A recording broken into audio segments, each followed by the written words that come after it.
So is this an important topic? Look at this room. Look at this room, you guys. I have been planning this workshop for over a year. It's been on my heart and on my mind, and I have taken my time because I wanted to make sure I'm going to present it in the right way so that you will understand it and you will be empowered. That's the most important thing. So how many of you have been to some of my classes? I think almost everybody has, right? So what I like to do is I like to talk about anatomy.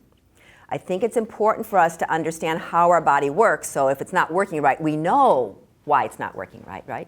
So before I start, I want to give all credit, 100% or 110% to my anatomy love, to my partner Justine in the back. Yay! She's a self-professed anatomy geek, and I'm her anatomy geek junior, okay?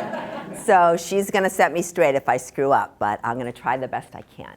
So that's why I just came up with this topic about maybe about a month ago. The anatomy of incontinence, right, and bladder retraining. They both go together, right? You can understand what's happening, but then what can you do about what's happening? So I am of the feeling, and I think if you all know me, that we need to take charge of our bodies, okay? So there is not going to be a quick fix. There's not going to be a magic pill. There's not going to be a silver bullet. And it's probably not going to happen overnight. So if you expected that, I think you should go right now, because otherwise you'll be wasting an hour of your time, right? So it's all going to be about learning and then applying what you learned. That's the most important thing, okay? So we're going to start to dive in, and everyone's going to get a copy of this video. It is going to be on the internet for free. I want to get as many people educated in this area as I can. So I really would love for you to follow along. Do you guys like this kind of handout? Yeah. Isn't that nice? You can take it home. You can remember what I said. You don't have to take any notes. And I'll be referring back and forth to the handout. So just a couple days ago, I was in the I was in the drugstore, and I needed to get something. Well, actually, I needed to get balloons. Yes, I did. And I saw this aisle. Incontinence, that sign says, and feminine hygiene. I took a picture of the entire row. It took up the entire row. This is the second slide of a drugstore, and this was Save-On. It's a big drugstore, you guys. So something's going on, right? There's pads, and there's diapers, and all different absorbencies, and on and on. This is also, I think, the undiscussed cost of incontinence, right? Because you got to buy these things. And then what about laundry, right? In the middle of the night, then you got to do the laundry, and there's a cost to that, and on and on and on. So we got to understand why our society is doing this and what's going on, right? So this is what we're going to be talking about today, right? We're going to be talking about the state of affairs. It's good to know how prevalent this is. To me, I call this the private journey, because I think a lot of women don't want to talk about it. They don't know. They don't know what's normal, what's not normal, right? So let's see what statistics are. And you know the statistics are probably conservative. I bet they're probably even a little bit higher in the real life. We'll talk about the anatomy of incontinence, 101, which means we're just going to get into the basics of it. We're going to talk about the types of incontinence. There's actually 5 different types. So hopefully by the time that you leave, you will understand all different 5 and where you fall in that spectrum, because each of the 5 have different remedies, what you can do. Okay, so that's going to be important. You guys are going to really spend some time thinking, does this sound like me? Do these symptoms sound like me? And then we'll talk about what you can do about it. Isn't that good? Isn't that empowering? I want that. I want that for you, you guys. I want you to leave going, oh my gosh, there is hope, and that's what it's all about. There's hope. There's hope for this. And then we'll do bladder retraining strategies.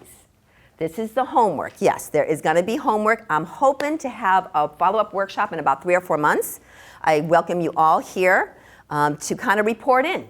I would love to hear how much worked, how much didn't work, what you found out. It would be really great to share it with the group, right? Okay, so here we go. Statistics. 25 million adults in the US. I think that's interesting, but what does that really mean in terms of percentages, right?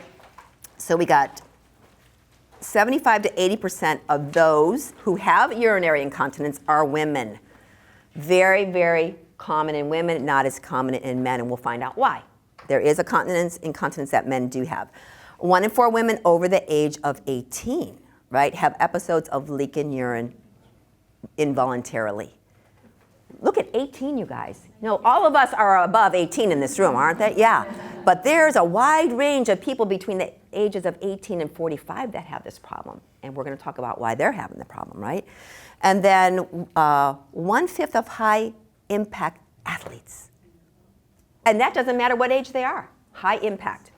Boom, boom, boom, boom on that pelvic floor, right? And we'll talk about what is causing that and why that is an issue, because that affects their urination. 24% of women between the ages of 18 and 44. So why do you think 24%, that's 1 out of 4 women, you guys, in this age group, which are the youngsters, are having this problem? What do you think it is? Childbirth, absolutely. So much pressure going on that pelvic floor after they have the kids. How do they get that back, right? And if we've all had kids and we never got it back after we had our kids, there's going to be a little bit of work for us to do, right? So we're hoping to hit this demographic as well as the over 60s, 25% of women over 60. So you can see 25% in the youngsters, I'm going to call them youngsters, right? And then 25%, that's a lot of cases of incontinence, right? So the definition, right, I guess we probably should just start there. What is urinary incontinence? It's just, and I say pee a lot, that's what I'd say, okay? I might say urinate and I might say pee, but I'll probably say pee more often, okay? I won't say wee, no, okay? It's when you urinate involuntarily. That's it, right? And so when I was going through this, I'm thinking, oh no, I have to go to the bathroom. Oh, that's bad. No.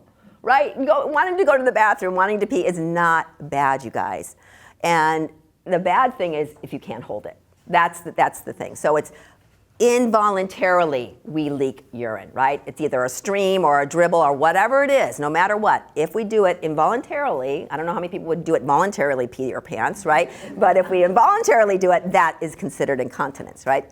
So urinary frequency, and everybody's going to take a gulp on this, right? Going more than 6 times a day.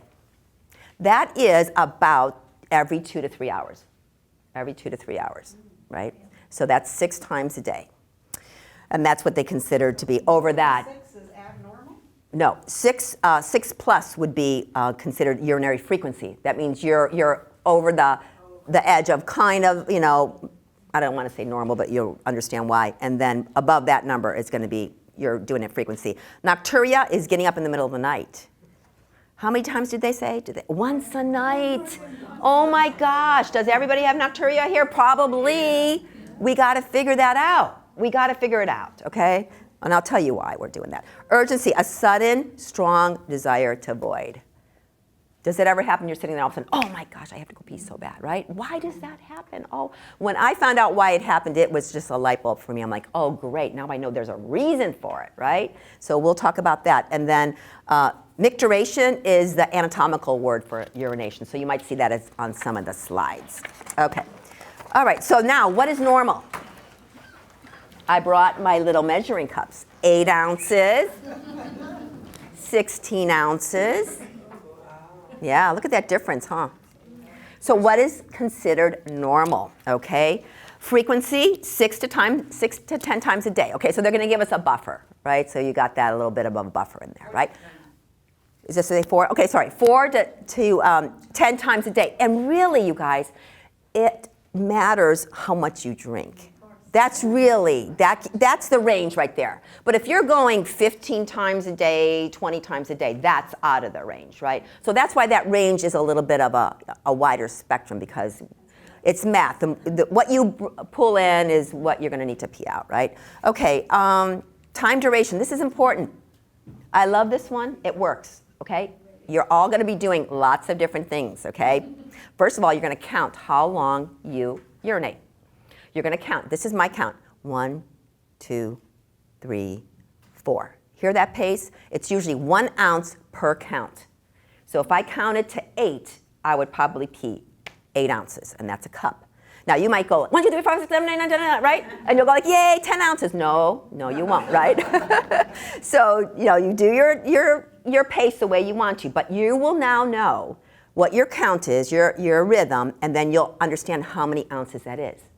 And that's important to know, because what we're trying to do is work up to the increased ounces, right? So the more and the higher you count, you know you're going to be peeing more, right? And then quantity, right? 1 cup, considered to be kind of normal. Do you think anybody does a tablespoon? No tablespoons. We don't pee any tablespoons, okay, you guys? We're peeing almost in cups, That's what our goal is, right? And then the bladder can hold 25 ounces. That's 3 cups. It can. It's a balloon. These are the same size balloons. They're the same, right? The bladder is expandable. We just taught it to do this. We just taught it to do this, right? And we're going to learn how to expand it. And then I like this saying, this is from James Knight, actually. I've only seen the word normal on a washing machine cycle, right? So I think that's a little levity to this, right? So who says this, right? It's the theys of the world, right? The theys. Who are the theys? I don't know. So we'll take that with a grain of salt. But there's no doubt, every single one of these, we want to affect the number, right? We want to reduce the frequency. We want to pee longer streams, and we want to have more capacity. That's it. That's it, right? So now the next area is the anatomy part. So this I struggled with because I thought, I can show you all these graphical images of this and that, and it's like, oh, you go to the internet and there's just lots of things, right? So I found this really cool video on the anatomy of incontinence, and it was all done in cartoons. And I thought, what a cool way to do it. And luckily, this organization that put it together gives you free reign and free license to share it in an educational setting. So thank you so much to the osmosis.org group for doing this. It's an awesome little video. I took all the screenshots from the video, so everything you're going to see is from that, that little short video. So maybe I'll even send you guys the link too, so you can look at it again and again. All right, so that's what we're going to do. We're going to start to look at the anatomy of incontinence.